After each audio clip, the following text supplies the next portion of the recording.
Bonjour à toutes et à tous et bienvenue pour ce format inédit de la Fête de la Science. Tellement inédit d'ailleurs que certains aléas ne sont pas toujours prévisibles, notamment des problèmes techniques qui font que nous rediffuserons finalement ce premier live un peu plus tard dans la journée. Vous aviez peut-être l'habitude de vous rendre au Village des Sciences pour aller à la rencontre des chercheurs et des chercheuses de la région. Aujourd'hui, c'est le Village des Sciences qui se déplace dans les établissements pour présenter finalement les travaux et donc les établissements de la métropole. Merci aux organisateurs que sont le CNRS, l'Université de Lille et ICIT, Université du Nord Europe, pardon, c'est compliqué quand même ce mot. Merci également au Forum des Sciences qui permet via sa chaîne, via son média Sciences & Co de diffuser donc en direct normalement ces ateliers des laboratoires de la région. Je voulais aussi remercier mon équipe de choc, 5 jeunes en fait qui m'ont aidé à préparer un petit peu ces événements. Voilà, nous avons aujourd'hui nos deux journalistes Ulysse et Lou. Bonjour. Bonjour. Au son, Adrien. Tu peux peut-être t'avancer, dire bonjour. Et puis nos deux en régie et à la photo. Voici les tutoirs, venez dire bonjour. Bonjour. Bonjour. Voilà. Merci également au Collège Simone de Beauvoir de Villeneuve-d'Ascq de nous accueillir aujourd'hui. Et il est temps de vous présenter donc, le laboratoire qui intervient ce midi. Donc le laboratoire, donc l'unité de glycobiologie structurelle et fonctionnelle de l'Université de Lille. Donc voilà, bravo. Donc je vous bienvenue et bonjour, donc Jean-François Baudard, professeur à l'UGSF, Corentin Sprier, Ingénieur ingénieur de recherche à l'UGSF et au PLBS, les plateformes lilloises en biologie et santé, qui sont aussi sur le stand. Voilà. Et donc Xavier Roussel, qui est maître de conférence à l'UGSF. Donc on va leur laisser maintenant le champ libre pour nous présenter donc, dans ce grand thème de Planète Nature de la Fête de la Science de cette année, les ateliers qu'ils ont prévus pour nos journalistes et tous les internautes qui nous regardent et les jeunes, etc. Du coup, voilà. Bienvenue. Merci. Bonjour à tous, bienvenue. Donc ici sur le stand, on a choisi de vous montrer un petit peu les interactions entre l'homme et son environnement.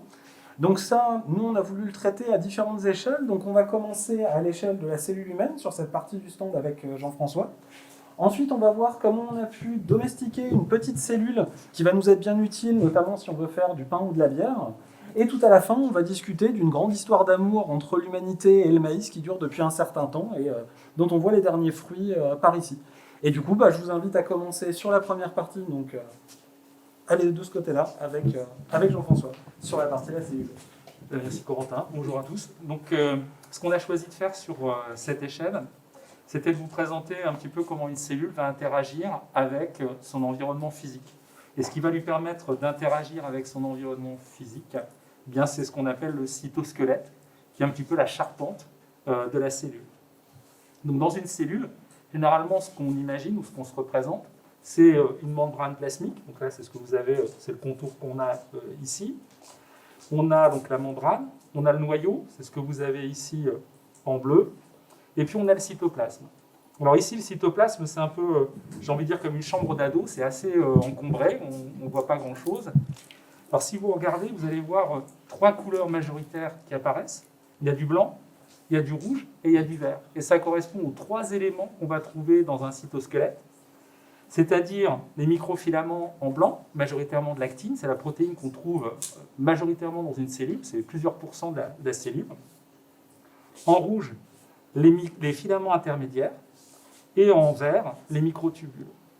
Alors si on discute un petit peu de cette architecture, donc c'est une charpente, un petit peu comme la charpente de la maison, si on imagine que la cellule est une maison.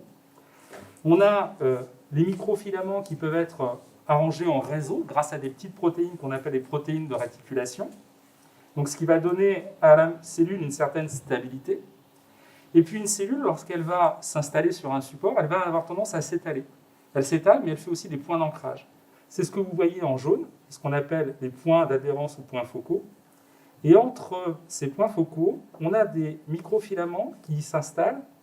Et si vous regardez bien ici, vous avez en mauve une molécule qui est la myosine, ce qu'on trouve dans les cellules musculaires et qui permet la contraction.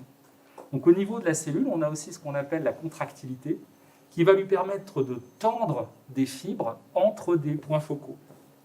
Donc ça permet à la cellule donc, de s'installer sur un support, et si on lui fournit par exemple ce qu'on appelle un micropattern, eh ben, elle va épouser ce micropattern et former des fibres entre les points focaux. En rouge, on a donc les filaments intermédiaires. Eux, ils sont très stables, et ils vont par exemple encager le noyau, c'est le rôle de la vimentine par exemple, et donner une stabilité à cette structure.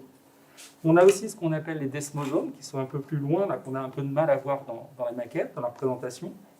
Et les desmosomes, ils permettent aux cellules d'être jointives. C'est-à-dire que quand les cellules se contactent, elles peuvent mettre en place des structures particulières, avec des cadérines, de la kératine, et ça va leur permettre d'être stables et de communiquer entre elles. Et le dernier élément, c'est ce qu'on appelle en vert les microtubules. Alors, on les a représentés comme ça dans cette maquette-là. Alors, les microtubules, ils naissent à partir de ce qu'on appelle les centrioles, ici, qui sont deux petits tubes dans un matériel péricentriolaire, à côté du noyau. Et ils vont donc se nucléer et ils vont irradier dans toute la cellule. Je ne sais pas si vous comprenez tous les mots. Ça va. Oui, il ne faut pas hésiter à m'arrêter s'il y a un mot qui... Voilà, Se qui dérape. nucléer, Alors, se nucléer, c'est un gros mot pour dire c'est un gros mot. qu'il forme un petit noyau. Alors, c'est comme ça au début. Il y a quelques molécules qui vont s'assembler, ils vont former un noyau, et à partir de ce noyau, ils vont s'allonger. Alors je fais dans ce sens-là, mais en fait c'est dans ce sens-là, puisque c'est ici que les molécules qu'on appelle la tubuline s'ajoutent, et ici qu'elles vont se désassembler. Du coup, au fur et à mesure, ça se rejoint. Alors ça ne se rejoint pas, si tu veux, c'est que C'est un ici, tube. c'est un tube, et ce tube, il peut soit s'allonger, soit se raccourcir. Quand la vitesse d'accumulation ici, elle est supérieure à la vitesse de désassemblage, de destruction, eh bien le tube, il va s'allonger et il peut être aussi long que la cellule. D'accord. Et sur ces tubes, ça fonctionne un peu comme des rails. Tu as des molécules qui vont pouvoir venir dessus, ce qu'on appelle des moteurs moléculaires, qui vont transformer de l'énergie ATP en énergie mécanique. Et ça va permettre à la molécule de pouvoir se déplacer le long du tube. Et elles vont véhiculer soit des vésicules, soit des mitochondries, par exemple, ou encore des chromosomes. Quand la cellule se divise, les chromosomes vont se déplacer le long de ces tubes pour s'éloigner les uns des autres. Donc c'est une route en fait. C'est un petit peu comme une route. C'est ce qu'on va appeler du trafic intracellulaire. D'accord. Donc, l'idée de trafic, elle est effectivement associée à l'idée de route. Ok. Et donc, ouais. Question. Est-ce qu'on peut juste avancer un tout petit peu? Oui, parce qu'à alors priori, juste il faut pourquoi qu'on on a passe montré à ça la suite. Parce que ce cytosquelette, quand il subit des contraintes, eh ben, il peut changer le destin de la cellule. C'est ce qu'on voit dans les embryons, où en fait, si des cellules subissent par exemple un étirement et une pression hydraulique, elles vont donner ce qu'on appelle les annexes extra-embryonnaires, par exemple le placenta, etc. Et celles qui sont au centre, qui n'ont pas les mêmes pressions mécaniques, eh bien, elles vont donner l'embryon. Et donc, il y a ce qu'on appelle une espèce de chuchotement, c'est-à-dire que les interactions physiques entre la cellule et son environnement direct, eh bien, modèlent son destin. Voilà, et vous aviez une question, je crois, à ce propos, puisque vous vous posiez la question de savoir ce que c'était que la mécanobiologie. Oui, c'est quoi? Et Donc la mécanobiologie, d'une certaine manière, c'est la manière dont les contraintes physiques et mécaniques vont avoir une influence sur les décisions de la cellule. Et donc l'inviter à se différencier ou l'inviter à se déplacer vers un autre endroit. voilà. D'accord. Merci. Mais Donc là, merci on était à vous. à l'échelle vraiment À l'échelle de la cellule, voilà. microscopique de la cellule. C'est bon si je dis ça? C'est très bien. Voilà. Et donc là, on va changer un petit peu de Alors, taille. on va ou changer- pas alors, de taille, pas encore. En Ok. fait, là, on est sur une transition. Ce qu'il y a d'intéressant, ouais, je sais pas, vous pouvez peut-être venir par ici Voilà. ou comme vous voulez. En gros, ça va se passer par là. Globalement, là, ce qu'on a vu, c'était quelque chose d'intrinsèque au niveau de la cellule humaine. Donc, c'était comment elle interagissait avec l'environnement. Il y a aussi l'humain qui va modifier ou utiliser des cellules, donc qui vont aussi être microscopiques, et qui va essayer de s'en servir pour différentes choses.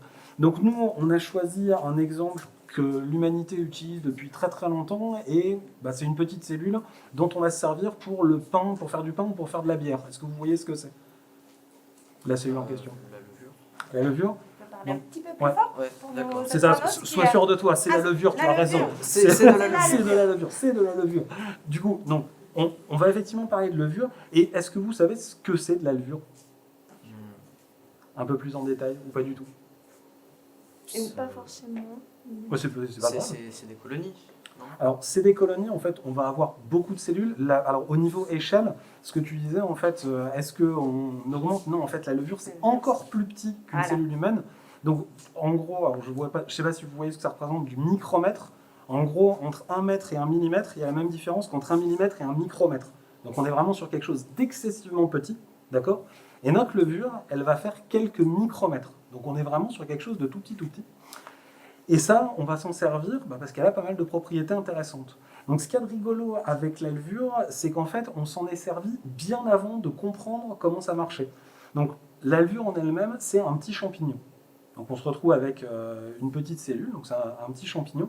Et en fait, elle va servir pour faire de l'alcool, pour faire du pain. Et ça, son nom, c'est Saccharomyces cerevisiae. Donc cerevisiae, c'est la cervoise, c'est la bière des Gaulois. Retenez la bière des Gaulois, c'est bien. C'est le champignon qui fait la bière des Gaulois, c'est ça que ça veut dire, Saccharomyces cerevisiae. C'est juste qu'on garde les noms anciens. Mais l'idée, c'est ça. Et en fait, les Gaulois, à l'époque, ils ne savaient pas ce que c'était une levure, ils n'avaient jamais vu un objet de 5 microns. En gros, on l'a vu pour la première fois aux alentours de 1700. Donc c'est relativement récent. C'est pareil, comprendre comment ça marche une levure, c'est super récent, c'est 1850 à peu près. Donc on est sur des choses récentes, pourtant de la cervoise, on en avait avant 1700, et du vin aussi, et du pain aussi. Donc en fait, la façon dont c'était utilisé, et c'est assez rigolo, c'est que ce qu'ils ont remarqué, il y a très longtemps, c'est que, bon, je peux même le laisser là, comme ça vous le voyez sur l'écran. En fait, en ce moment, je pense que vous êtes au courant que sur vos mains, il n'y a pas que vos mains. On va avoir par exemple des virus, c'est pour ça qu'on vous demande de mettre du gel hydroalcoolique tout le temps, on est d'accord? Vous allez avoir autre chose, vous allez avoir des bactéries, vous allez avoir des levures, des trucs comme ça. Ça, on est d'accord. Et en fait, toutes ces choses qu'on a sur nos mains, vous allez les trouver aussi sur les grains de céréales, sur les grains de raisin, etc. Et ce que les gens avaient remarqué à l'époque, c'est qu'en fait, en prenant des grains de raisin et en les mettant dans un bocal bien fermé, au bout d'un certain temps, le jus de raisin, il avait un très très bon goût. Et il était un peu fatigant. Et du coup, ils ont découvert la fermentation alcoolique sans comprendre pourquoi. Et en fait, nous, ce qu'on a fait au niveau modification de notre environnement, c'est essayer de comprendre ce que c'était cette microflore, donc qui est composée de plein de petits trucs. Et on a repéré, et on a isolé, on a fini par trouver que c'était cette petite levure qui allait pouvoir avoir ses propriétés. Et la levure, alors c'est un truc qui est assez amusant sur le principe, en fait, elle va pouvoir faire plusieurs choses. Et dans les choses qu'elle va être capable de faire, on va avoir ce qu'on appellerait, je pense, le fonctionnement normal d'une levure ou d'un individu, c'est-à-dire on prend notre petite copine la levure, on lui rajoute de l'énergie sous forme de sucre, et on lui rajoute de l'oxygène, donc elle est dans les mêmes conditions que nous. Qu'est-ce qui se passe? Elle est bien, elle est détendue, du coup, elle va produire du CO2, elle va produire de l'énergie, et elle va se diviser. Donc ça, c'est ce que vous allez faire si vous voulez, on écarte un peu, si vous voulez pouvoir multiplier vos levures et en avoir une grosse quantité, vous allez faire ça de cette façon-là. Maintenant, si vos levures, vous les mettez dans un milieu fermé, en fait, elles vont passer en mode fermentation, donc elles vont se diviser tout doucement. Par contre, cette fois-ci, elles vont produire de l'énergie, du CO2 et de l'éthanol, donc de l'alcool. Ça marche? Donc ça, on va essayer de l'expérimenter en live ici. Donc, est-ce qu'il y a un des deux qui veut bien être volontaire cobaye pour m'aider à maniper? L'autre, tu t'y colles sur la première et tu fais la deuxième? Ça paraît bien? Du coup, ce que je vais te demander, donc tu as une bouteille, je te laisse, tu peux prendre un petit coup de gel hydroalcoolique ici. Hop, comme ça on est sûr, tout est nettoyé d'avance, donc il n'y a pas de souci. Alors ce que je vais te demander, là ici on a pris de l'eau, donc c'est de l'eau tiède, et tu vas mettre le sucre à l'intérieur, donc tu verses tout dans la bouteille. Donc là, la première, et là tu refermes et tu secoues bien. L'idée c'est vraiment de dissoudre le sucre dans l'eau, et donc on va se retrouver avec une espèce de piscine d'eau tiède avec de la nourriture, des conditions pour que la levure soit le mieux possible dans l'idée. Donc ça c'est la première étape. Et ce qu'on va faire après, donc là tu secoues bien, l'idée c'est vraiment que tous les grains, donc tu dois voir les cristaux de sucre qui disparaissent complètement, comme ça tu as vraiment des molécules de sucre individuelles qui vont se balader dans l'eau. Donc là on secoue jusqu'à ce qu'il n'y ait plus du tout. Et ce qu'on va faire dans un deuxième temps, c'est mettre la levure dans cette espèce de grosse piscine tiède de sucre. Et là, alors, la levure, elle ne va pas se dissoudre dans l'eau, mais on a bien des petites cellules individuelles qui vont se retrouver comme à nager dans leur piscine. Donc l'idée, c'est ça. Hop. Là, c'est pas mal. Globalement, tu vois plus de sucre dans le fond. Donc tu peux rouvrir. Tu choisis un des petits pots là. Donc les levures. Ouais. Les levures, là, ce qu'on a pris ici, c'est les levures boulangères. Donc on se retrouve avec ça qui est encore un petit peu pâte liquide. On se retrouve aussi, c'est une propriété qui est amusante sur les levures. Alors sur la levure boulangère, les levures chimiques, c'est juste un produit chimique qui va faire gonfler. Mais la levure boulangère, donc les petits sachets qu'on a ici, c'est marqué d'ailleurs sur la boîte, c'est attention, contient des levures vivantes. Donc il ne faut pas les cuire, il ne faut pas les mettre dans des conditions désagréables, sinon on va tuer les levures. Donc ça, quand vous utilisez ça pour faire du pain, il faut faire attention parce que vous manipulez des levures vivantes qui sont juste toutes sèches. Tu secoues énergiquement aussi. Alors, Donc, par contre, je vais vous demander de faire votre expérience relativement rapidement. Ouais. Parce qu'on a fait plus de 3 minutes. Là. On est bien. Ok. Ne t'inquiète, tout est sous Je contrôle. mettrai Ça n'a dedans. pas l'air comme ça, mais tout est sous contrôle. Du coup, donc, là, on va mélanger. Donc, nous, on va faire l'expérience en semi-live. En fait, l'idée ici, c'est que ça va prendre un certain temps, mais on a des groupes qui sont passés avant. Et en fait, ça, c'est le groupe qui est passé juste avant nous. Ça, c'est le groupe d'encore avant. Donc, on voit que si on laisse ça dans un milieu qui est fermé, on va réussir à gonfler des ballons. Et un truc qui est super important en science, systématiquement, quand on fait une expérience, on va jamais faire une expérience toute seule. On va toujours prendre... Qu'est-ce qu'on prend quand on fait une... Un témoin. On va prendre un témoin. Et donc là, ce qu'on a pris comme témoin, alors le témoin, il est encore plus vieux, il date de ce matin. Il est Voilà, pas en mon forme, témoin, hein. il n'a pas la grosse forme, Il est quoi. pas très en forme. Il est tout déprimé. Donc là, on a juste de l'eau sucrée. Vous voyez peut-être qu'elle est un petit peu trouble dans le fond. Ouais. Et du coup, là, on voit qu'il ne se passe rien. Ça, ici, c'est ce qui se passe au bout de même pas une heure. Donc c'est quand même relativement efficace. Et là, ici, alors, on a notre petit mélange avec notre levure qui va être bien. Et donc, pour pouvoir visualiser ça, on va prendre un ballon ici. Le Ça, placer. je fais côté table. On va retourner après. Merci bien. Et voilà. Donc, on va le mettre comme ça et on va rajouter une petite étanchéité autour. Donc après, là, on a vu sur cette expérience-là qu'on allait avoir un dégagement gazeux, ça on est d'accord. Alors, vous pouvez me croire sur parole, c'est du CO2. Si on voulait le vérifier, il suffirait de le mettre dans de la chaux, c'est juste que là, on n'a pas ramené le matériel. Par contre, pour montrer qu'on a de l'alcool, est-ce que vous connaissez un système, grand public, entre guillemets, pour voir s'il y a de l'alcool dans l'air expiré? Un système grand public, Un système grand... Alors, dans quel cas les humains doivent vérifier s'ils ont de l'alcool ou pas? par exemple. Par exemple. Ah. Oui, Alors, c'est ça. alors, c'est ça. Vous êtes un peu jeune pour être confronté au problème, normalement. Par contre, des adultes que vous connaissez avant de prendre la voiture, Sur la route, ça voilà. vous parle? C'est pareil, hein. Vous voyez ça? C'est quoi? C'est un Test. éthylotest. Et donc, tac, éthylotest, on en a ramené ici. Donc là, on a la version avec le gros ballon. Un éthylotest, si on regarde la partie réactive, c'est ça. Donc un éthylotest, au départ, il est comme ça. Et on est d'accord, s'il se colore, c'est pas bon signe. Et voilà. Donc on a pris ici les levures. Celle-là, elle est là depuis hier. Et maintenant, si vous regardez le filtre, donc elle continue à faire des bubbles, vous voyez ici. Donc elle continue à être active. Et si vous regardez le filtre, il n'est plus tout à fait blanc. Ouais. Donc là, ma Faut pas levure, avoir elle un est... éthylotest de ce type-là. Non. Et là, la levure, faut pas la laisser conduire. Ok. C'est pas une bonne idée. Donc du coup, on a bien production d'alcool, production de CO2. Et donc là, on a vu ici comment on allait pouvoir sélectionner et trouver la cellule la plus adaptée pour pouvoir fabriquer du pain, fabriquer de la bière. Avec Xavier, on va voir ce que ça donne à une échelle cette fois-ci plus grande, l'échelle du champ de maïs. Voilà, donc vous allez nous parler d'une petite herbe qui a finalement Qui a fort grandi. qui a fort grandi, n'est-ce pas? Exactement. Je vais vous parler de la domestication du maïs. Et alors, pour vous parler de la domestication du maïs, je vais tout de suite vous dire une chose, c'est qu'elle ne se fait pas par OGM. Cette domestication, c'est de la sélection de variétés naturelles qui a été faite mise en place par l'homme. Alors, vous savez à quoi ça ressemble le maïs à la base?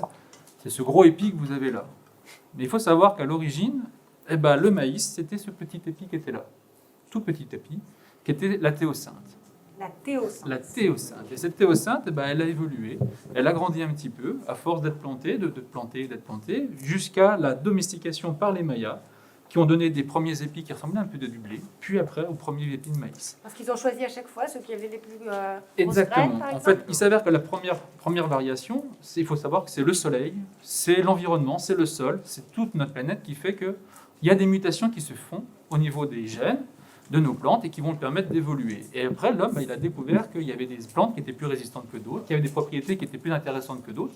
Et du coup, il les a sélectionnées. Il a dit, moi, je vais prendre cette variété-là parce qu'elle a des grains plus gros, cette variété-là parce qu'elle pousse plus vite, cette variété-là parce qu'elle pousse mieux sous le soleil, moins sous le soleil et autres. Et donc, au fur et à mesure, on a eu ce développement de notre maïs. Quand il y a eu la découverte des Amériques par Christophe Colomb, on a ramené le maïs sur les terres européennes et le climat en Europe est absolument différent que celui-là qu'on a aux États-Unis ou en Amérique latine, en l'occurrence, là où le maïs a été découvert. Et du coup, le maïs s'est développé encore différemment. Il a subi des petites mutations qui font qu'on a aujourd'hui le grain de maïs que l'on connaît. Alors, ce grain de maïs que l'on connaît, il n'est pas unique. On n'a pas qu'un seul grain de maïs, on a plusieurs variétés de maïs. Et ces plusieurs variétés de maïs, on va les retrouver dans notre vie quotidienne. La première variété de maïs qu'on va avoir, c'est le fameux maïs à poules qu'on a ici. Si vous avez des poules chez vous, vous récupérez ce maïs-là que vous allez distribuer à vos poules pour qu'elles puissent se nourrir. Tout simplement parce que le maïs, c'est une sorte de céréale qui est la première source, une des grosses sources de sucre lent. Et donc une grosse source d'énergie, que ce soit pour les plantes, mais également pour les animaux. Et est-ce que Donc, nous, on peut le manger, ce maïs? Non, il n'est pas très bon. Alors, on peut le manger, il ne va pas nous rendre malades, mais pour autant, il ne va pas être d'un apport très intéressant. Par contre, il y a d'autres types de maïs que nous, on va manger. Le maïs qui nous intéresse aussi, qu'on va manger, ça va être le fameux maïs à popcorn, qu'on va retrouver sous différentes formes, qui est un maïs encore différent que celui qu'on vient de montrer pour la poule. Et un autre maïs également, c'est le fameux maïs doux. Le maïs doux, c'est celui qu'on met dans nos salades. Et la grande différence de ce maïs par rapport aux autres, c'est qu'il n'a pas le même sucre lent. En fait, celui-ci n'a pas de sucre lent, il est près d'un sucre très rapide, qui lui donne ce petit goût sucré et comestible et qu'on mange assez rapidement. Il n'est pas très nutritif. Il est nutritif parce qu'il va t'apporter un sucre très rapide. Ouais. D'accord? Donc tu Et vas ça avoir va de pas durer l'énergie longtemps. immédiate. Exactement. Alors que le reste des céréales vont t'apporter cette énergie sur le long terme. C'est ce qu'on va retrouver également dans le blé, dans le riz et autres, les fameux féculents. D'accord? Et ce féculent, c'est ni plus ni moins que notre molécule d'amidon, notre molécule. Grosso modo, c'est vraiment l'amidon qui constitue dans nos graines. Donc là, vous avez ici une coupe, alors je cache un peu, mais une coupe de nos grains de maïs. À quoi ça sert un grain de maïs d'abord? Est-ce que vous le savez? C'est une graine, donc ça sert Donc à la c'est- reproduction de la plante. Ça sert à la reproduction de la plante et c'est une excellente réponse. Ouais, parce que j'ai pas tous les jours cette Pas réponse-là. mal, hein, mes jeunes? Et c'est une très très bonne réponse. En fait, la graine à la base, elle ne sert pas à nourrir l'homme, elle sert à nourrir la plante elle-même et à se multiplier. Et donc d'une graine, on va retrouver donc le fameux embryon, où tout à l'heure on a pu parler de la cellule qui est en développement, qui se multiplie et autres. Et cet embryon, pour donner une nouvelle plante, elle a besoin d'énormément d'énergie et cette énergie va être amenée par l'amidon qu'on va retrouver en fait autour de cet embryon. Un amidon qui va être très dense, un amidon qui va être un petit peu moins dense. Et autour de tout ça, on a une membrane au cours du grain. Forcément, pour tenir tout ça à l'intérieur de quelque chose, on va avoir cette membrane-là. Et bien cette membrane, c'est ce qui va nous permettre de déterminer un maïs qui va nous servir à faire du popcorn et un maïs qui ne fera pas de popcorn. Parce que tous les maïs ne font pas de popcorn. Non. Si vous prenez celui qui est dans le champ de à côté de chez vous, vous essayez de le faire cuire pour faire du popcorn, ça ne marchera pas. Il faut une variété très particulière qui est cette variété de porc. Je vais vous laisser faire la manipulation assez rapidement. Alors si vous voulez bien mettre un petit peu de gel avant d'utiliser les machines, je vais vous laisser. Hop, s'il vous plaît. J'allume les machines. Oui, s'il vous plaît. S'il vous plaît. Donc là, on va faire un petit peu de bruit. On va faire l'expérience où on va montrer les maïs qui vont faire pop et les maïs qui ne vont pas faire pop. Ce qui va faire un petit peu beaucoup de bruit. Donc, vous en prenez un chacun. Je ne vous dis pas qui fait quoi. On va les mettre dans les machines. Et en fonction des résultats, vous me direz quel maïs était le maïs à popcorn et quel maïs était pas. On peut le mettre directement dedans.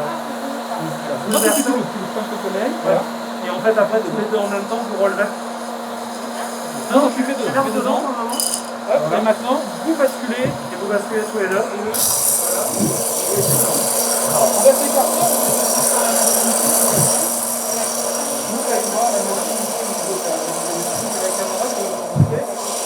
D'accord. Très bien. Le 2 pour l'instant. Dans quel pays faut des ça se trouve, les deux vont nous donner. Mais à votre avis, pourquoi il y en a un qui pourrait faire du popcorn et pas l'autre? D'ailleurs, qu'est-ce que le popcorn? L'amidon, Moins de 2 minutes. C'est l'amidon qui a ressorti. Enfin, C'est l'amidon qui est ressorti. C'est une excellente réponse, vous avez très très bien travaillé. Je vais vous montrer ici en fait à quoi ça ressemble quand vous avez un grain qui va faire pop. Vous avez ici une vidéo qui va apparaître, à un moment, c'est votre grain qui explose. Et là vous avez véritablement la captation d'un grain, où vous avez le grain avec la membrane autour, et tout votre amidon qui est expulsé et qui vient entourer votre embryon. D'accord? Donc c'est ça qui va générer le popcorn. Cette substance blanche-là, en effet, c'est votre amidon. Votre amidon qui va être solubilisé par toute l'eau qui est contenue dans votre graine, parce que dans les graines, il faut savoir qu'il y a de l'eau. Et cette eau-là va solubiliser votre amidon qui va vous permettre d'avoir cet aspect blanc qui est derrière. Par contre, dans un cas où vous n'avez pas de popcorn, eh ben vous n'avez pas cette solution-là parce que votre grain va exploser avant de laisser le temps à l'eau de solubiliser cet amidon. En fait, dans les grains à popcorn, vous avez une membrane qui permet de faire un effet cocotte minute. Oui, il y a sur la carte noire. Donc là, il faut enchaîner sur le popcorn et les salaires. D'accord. Donc là, vous voyez sur les deux machines, il y en a un où il n'y a plus les grains, dans le côté vous avez toujours les grains, et on a généré les différents popcorn qui arrivent ici. Donc là, vous aviez à droite le grain à popcorn, à gauche le grain qui n'est pas à popcorn.